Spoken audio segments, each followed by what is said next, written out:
ಎಲ್ಲರಿಗೂ ನಮಸ್ತೆ. Day by day Kannada ಚಾನಲ್ಗೆ ಸ್ವಾಗತ. ಭೀಮನ ಅಮಾವಾಸ್ಯೆಯ ದಿನದಂದು ಮದುವೆಯಾಗಿರುವಂಥ ಮಹಿಳೆಯರು ಪತಿಯ ಪಾದಪೂಜೆಯನ್ನು ಮಾಡುವ ಪದ್ಧತಿ ಇದೆ. ಪತಿಯ ಆರೋಗ್ಯ ಪ್ರಾಪ್ತಿಗಾಗಿ, ಆಯುಷ್ಯಕ್ಕಾಗಿ, ಅಭಿವೃದ್ಧಿಗಾಗಿ ಆ ದಿನದಂದು ಪತಿಯ ಪಾದಪೂಜೆಯನ್ನು ಮಾಡಿ ಅವರ ಆಶೀರ್ವಾದವನ್ನು ಪಡೆದುಕೊಳ್ಳುತ್ತಾರೆ. ಹಾಗಾದರೆ ಭೀಮನ ಅಮಾವಾಸ್ಯೆಯ ದಿನದಂದು ಪತಿಯ ಪಾದಪೂಜೆಯನ್ನು ವಿಧಿವಿಧಾನಗಳ ಮೂಲಕ ಯಾವ ರೀತಿಯಾಗಿ ಮಾಡಬೇಕು ಅನ್ನೋದನ್ನು ಇವತ್ತಿನ ವಿಡಿಯೋದಲ್ಲಿ ಸಂಪೂರ್ಣವಾಗಿ ತಿಳಿದುಕೊಳ್ಳೋಣ. ಭೀಮನ ಅಮಾವಾಸ್ಯೆಯ ದಿನದಂದು ಬರೀ ಪತಿಯ ಪಾದಪೂಜೆ ಒಂದೇ ಅಲ್ಲ, ಜ್ಯೋತಿರ್ಭೀಮೇಶ್ವರ ವ್ರತದ ಆಚರಣೆಯನ್ನು ಕೂಡ ಮಾಡಬೇಕು. ಪತಿಯ ಪಾದಪೂಜೆಯನ್ನು ಮದುವೆಯಾಗಿರುವಂಥ ಮಹಿಳೆಯರು ಮಾಡುತ್ತಾರೆ. ಆದರೆ ಜ್ಯೋತಿರ್ಭೀಮೇಶ್ವರ ವ್ರತವನ್ನು ಮದುವೆಯಾಗಿರುವಂಥ ಮಹಿಳೆಯರು ಹಾಗೆಯೇ ಮದುವೆಯಾಗದೇ ಇರುವಂಥ ಹೆಣ್ಣು ಮಕ್ಕಳು ಇಬ್ಬರೂ ಕೂಡ ಈ ಜ್ಯೋತಿರ್ಭೀಮೇಶ್ವರ ವ್ರತದ ಆಚರಣೆಯನ್ನು ಮಾಡಬೇಕು. ಜ್ಯೋತಿರ್ಭೀಮೇಶ್ವರ ವ್ರತ ಎಂದರೆ ಶಿವ ಪಾರ್ವತಿಯರನ್ನು 2 ಜೋಡಿ ದೀಪಕಂಬಗಳಲ್ಲಿ ಆವಾಹನೆಯನ್ನು ಮಾಡಿ ಜೋಡಿ ದೀಪಕಂಬಗಳನ್ನು ಪೂಜಿಸುವಂಥದ್ದು. ನಾನು ಈಗಾಗಲೇ ಜ್ಯೋತಿರ್ಭೀಮೇಶ್ವರ ವ್ರತ ಅಂದರೆ ಜೋಡಿ ದೀಪಕಂಬಗಳ ಪೂಜೆಯನ್ನು ಮನೆಯಲ್ಲಿ ಯಾವ ರೀತಿಯಾಗಿ ಮಾಡಬೇಕು ಅನ್ನೋದನ್ನು ಸಂಪೂರ್ಣವಾಗಿ ಹಿಂದಿನ ವಿಡಿಯೋದಲ್ಲಿ ತಿಳಿಸ್ಕೊಟ್ಟಿದ್ದೀನಿ. ಭೀಮನ ಅಮಾವಾಸ್ಯೆಯಂದು ಈ ಜ್ಯೋತಿರ್ಭೀಮೇಶ್ವರ ವ್ರತದ ಆಚರಣೆಯನ್ನು ಮಾಡಿ ಮುಗಿಸಿದ ನಂತರ ಪತಿಯ ಪಾದಪೂಜೆಯನ್ನು ಮಾಡಬೇಕು. ಆಗಲೇ ಪೂಜೆಯ ಸಂಪೂರ್ಣ ಫಲ ಅನ್ನೋದು ಪ್ರಾಪ್ತಿಯಾಗುವಂಥದ್ದು. ಮದುವೆಯಾಗಿರುವಂಥ ಮಹಿಳೆಯರು, ಮದುವೆಯಾಗದೇ ಇರುವಂಥ ಹೆಣ್ಣು ಮಕ್ಕಳು ಭೀಮನ ಅಮಾವಾಸ್ಯೆಯ ದಿನದಂದು ಜೋಡಿ ದೀಪಗಳನ್ನು ಇಟ್ಟು ಶಿವ ಪಾರ್ವತಿಯರ ಆವಾಹನೆಯನ್ನು ಮಾಡಿ ಜ್ಯೋತಿರ್ಭೀಮೇಶ್ವರ ವ್ರತದ ಆಚರಣೆಯನ್ನು ಮಾಡಿ ಕಂಕಣ ದಾರವನ್ನು ಇಟ್ಟಿರ್ತೀರಾ, ಅಂದರೆ ಗೌರಿ ದಾರವನ್ನು ಇಟ್ಟಿರ್ತೀರಾ. ಯಾವ ರೀತಿಯಾಗಿ ಕಂಕಣ ದಾರವನ್ನು ಮಾಡಬೇಕು, ಹೇಗೆ ಅನ್ನುವುದು ಎಲ್ಲವನ್ನು ಕೂಡ ಇಂದಿನ ವಿಡಿಯೋದಲ್ಲಿ ತಿಳಿಸ್ಕೊಟ್ಟಿದ್ದೀನಿ. 2 ಕಂಕಣ ದಾರವನ್ನು ಇಟ್ಟು ಜ್ಯೋತಿರ್ಭೀಮೇಶ್ವರ ವ್ರತದ ಪೂಜೆಯನ್ನು ಮಾಡಿರ್ತೀರಲ್ಲ, ಪೂಜೆ ಮುಗಿದ ನಂತರ ಮದುವೆಯಾಗಿರುವಂಥ ಮಹಿಳೆಯರು 2 ಕಂಕಣ ದಾರ, ಗೌರಿ ದಾರ ಅಂತ ಕರಿತೀವಿ, ಒಂದು ಕಂಕಣ ದಾರವನ್ನು ಪತಿಯ ಕೈಗೆ ಕಟ್ಟಿ ಮತ್ತೊಂದು ಕಂಕಣ ದಾರವನ್ನು ನೀವು ನಿಮ್ಮ ಪತಿಯ ಕೈಯಿಂದ ನೀವು ಕೈಗೆ ಕಟ್ಟಿಸಿಕೊಂಡು ನಂತರ ಪತಿಯ ಪಾದಪೂಜೆಯನ್ನು ಮಾಡಬೇಕಾಗುತ್ತೆ.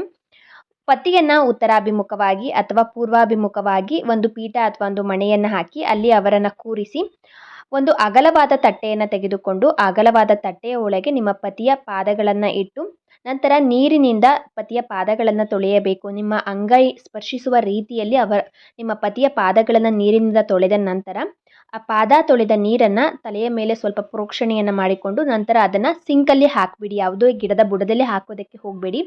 ಸಿಂಕಲ್ಲಿ ಪಾದ ತೊಳೆದ ನೀರನ್ನು ಹಾಕಿ ನಂತರ ತಟ್ಟೆಯ ಒಳಗೆ ನಿಮ್ಮ ಪತಿಯ ಪಾದಗಳನ್ನು ಇರಿಸಿ ಅರಿಶಿನ ಕುಂಕುಮವನ್ನು ಹಚ್ಚಿ ಹಾಗೆಯೇ ಹೂಗಳನ್ನು ಇಡಿ, ಜೊತೆಗೆ ಪೂಜೆಯನ್ನು ಮಾಡಿ, ಅಂದರೆ ಅಗರಬತ್ತಿಯಿಂದ ಪೂಜೆಯನ್ನು ಮಾಡಿ ಹಾಗೆಯೇ ಕರ್ಪೂರದಿಂದ ಕೂಡ ಪೂಜೆಯನ್ನು ಮಾಡಿ ಪೂಜೆಯೆಲ್ಲ ಮುಗಿಸಿದ ನಂತರ ನಿಮ್ಮ ಪತಿಯ ಕೈಗೆ ಅಕ್ಷತೆಯನ್ನು ಕೊಟ್ಟು ನಿಮ್ಮ ತಲೆಯ ಮೇಲೆ ಅಕ್ಷತೆಯನ್ನು ಹಾಕಿಸಿಕೊಳ್ಳಿ. ನಂತರ ನಿಮ್ಮ ಪತಿಯ ಪಾದವನ್ನು ನಿಮ್ಮ ಕೈಯಿಂದ ಮುಟ್ಟಿ, 2 ಕೈಗಳಿಂದ ಮುಟ್ಟಿ ಅವರ ಆಶೀರ್ವಾದವನ್ನು ತೆಗೆದುಕೊಳ್ಳಿ.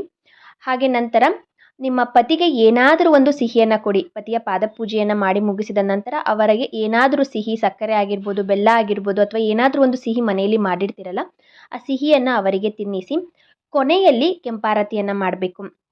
ಈ ಜ್ಯೋತಿರ್ಭೀಮೇಶ್ವರ ವ್ರತದ ಪೂಜೆಯನ್ನು ಮಾಡಬೇಕಾದ್ರೆ ಜೋಡಿ ದೀಪಗಳನ್ನು ಇಟ್ಟಿರ್ತೀರಲ್ಲ ಅಲ್ಲೂ ಕೂಡ ನೀವು ಕೆಂಪಾರತಿಯನ್ನು ಮಾಡಬೇಕಾಗುತ್ತೆ. ಅದಕ್ಕೆ ಬೇರೆ ಕೆಂಪಾರತಿಯನ್ನು ಸಿದ್ಧತೆ ಮಾಡ್ಕೊಳ್ಳಿ.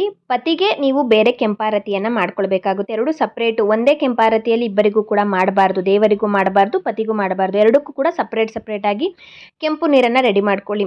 ದೇವರಿಗಾದರೆ ನಾವು ನೀರಿನಲ್ಲಿ ಅರಿಶಿನ ಕುಂಕುಮವನ್ನು ಹಾಕಿ ಕೆಂಪಾರತಿಯನ್ನು ಮಾಡ್ತೀವಿ. ಆದರೆ ನಾವು ಮನುಷ್ಯರಿಗೆ ಮಾಡಬೇಕಾದ್ರೆ ನೀರಿನಲ್ಲಿ ಅರಿಶಿನ ಮತ್ತು ಸುಣ್ಣವನ್ನು ಹಾಕಿ ಕೆಂಪು ನೀರನ್ನಾಗಿ ಮಾಡಿಕೊಂಡು ಅದರಿಂದ ಪತಿಗೆ ಕೆಂಪಾರತಿಯನ್ನು ಮಾಡಿ ಆ ಕೆಂಪಾರತಿ ಮಾಡಿದ ನೀರನ್ನು ಸಿಂಕಲ್ಲಿ ಹಾಕಿ, ಯಾವುದೇ ಗಿಡದ ಬುಡದಲ್ಲಿ ಹಾಕೋದಕ್ಕೆ ಹೋಗಬೇಡಿ. ದೇವರಿಗೆ ಮಾಡಿರುವಂಥದ್ದನ್ನ ಗಿಡದ ಬುಡಕ್ಕೆ ಹಾಕ್ತೀವಿ ಕೆಂಪಾರತಿ ನೀರನ್ನು, ಆದರೆ ಮನುಷ್ಯರಿಗೆ ಮಾಡಿದಂಥ ಕೆಂಪಾರತಿ ನೀರನ್ನು ಸಿಂಕಲ್ಲಿ ಹಾಕಿ ನಿಮ್ಮ ಪತಿಗೆ ಕೆಂಪಾರತಿಯನ್ನು ಮಾಡಿದ ನಂತರ ಸಿಂಕಲ್ಲಿ ಆ ಕೆಂಪಾರತಿಯ ನೀರನ್ನು ಹಾಕಿ. ಇದಿಷ್ಟು ಕೂಡ ಭೀಮನ ಅಮಾವಾಸ್ಯೆಯ ದಿನದಂದು ಜ್ಯೋತಿರ್ಭೀಮೇಶ್ವರ ವ್ರತ ಮಾಡಿ ಮುಗಿಸಿದ ನಂತರ ಪತಿಯ ಪಾದಪೂಜೆಯನ್ನು ಮಾಡುವಂಥದ್ದು. ಕೊನೆಯಲ್ಲಿ ನಿಮಗೆ ಅನುಕೂಲ ಇರುವಂಥವರು ಪತಿಯರು ಏನಾದರೂ ಒಂದು ಉಡುಗೊರೆಯನ್ನು ಕೊಡುವ ಪದ್ಧತಿ ಕೂಡ ಕೆಲವು ಕಡೆ ಇದೆ. ನಿಮ್ಮ ಅನುಕೂಲಕ್ಕೆ ತಕ್ಕಂತೆ ಏನಾದರೂ ಒಂದು ಉಡುಗೊರೆಯನ್ನು, ಚಿಕ್ಕದಾದರೂ ಸರಿ, ಉಡುಗೊರೆಯನ್ನು ನಿಮ್ಮ ಪತಿಯರು ಕೊಡಬೇಕು.